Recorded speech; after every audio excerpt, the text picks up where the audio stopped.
ngamtshela ngqo ukuthi Khuba ngithunywe ubani ya so ningangifaki ke le nale ngamtshela mina straight Khuzani njengoba ungibona athiwa ngifuna imali yesililo ngithunywe uba ngamtshela mina futhi lokho ngiyasho futhi ukuthi uyabona mangathiwa manje Khuzani yangifonela ukuthi mfahlatshwa kunjani awungibhujuzele kwenzakalani ngamtshela ukuthi hlala phansi la Khuzani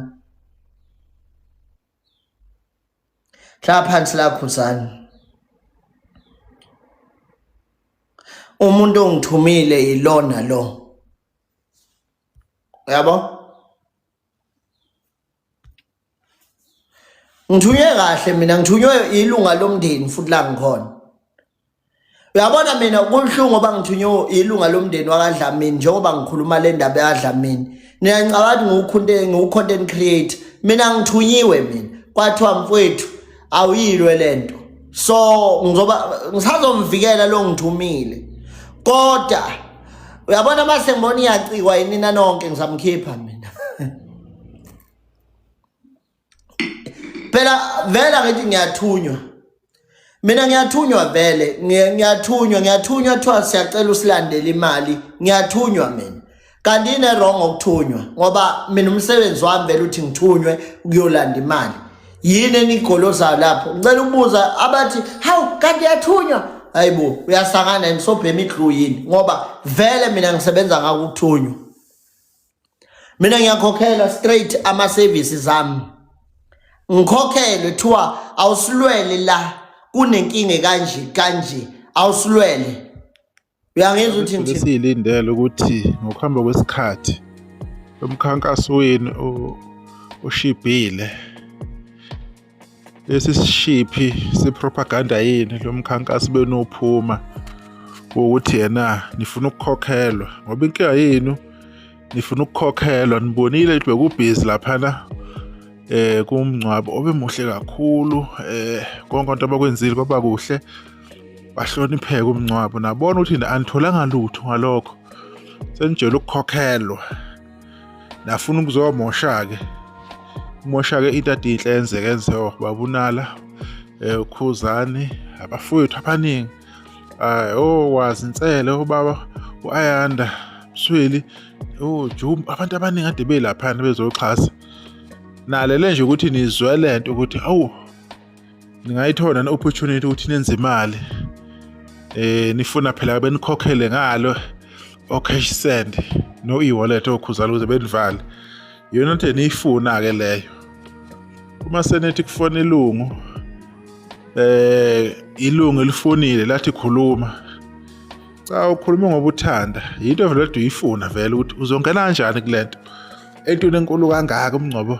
obenqophamlando kuhlonishwa kukaGupta Mchunu uSicebi Nkosamagcokama into ebiyinkinga kakhulu ukuthi niyanisale kanjani nazi ukuthi nizindlavini yonke into ifuna ibe ngani so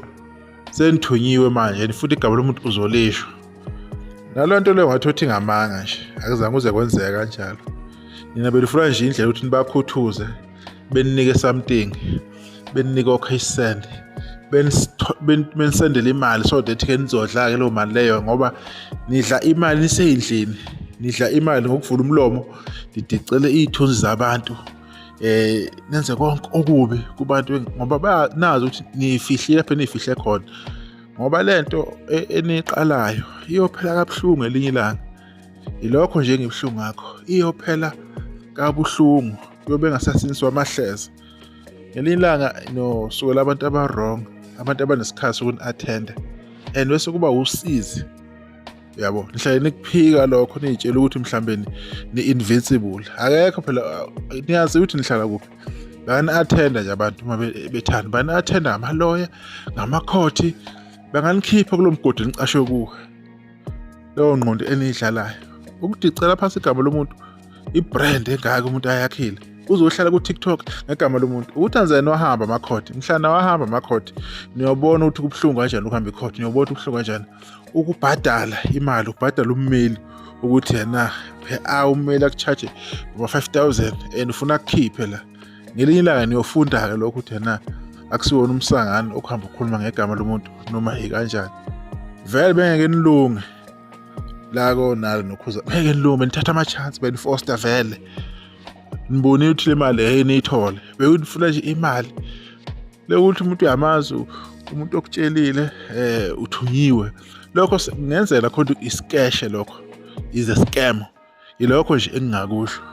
kodwa mina engikushoyo, qhubekana le ngqondo yenu, ngelinye ilanga niyogaxela and kuba usizi.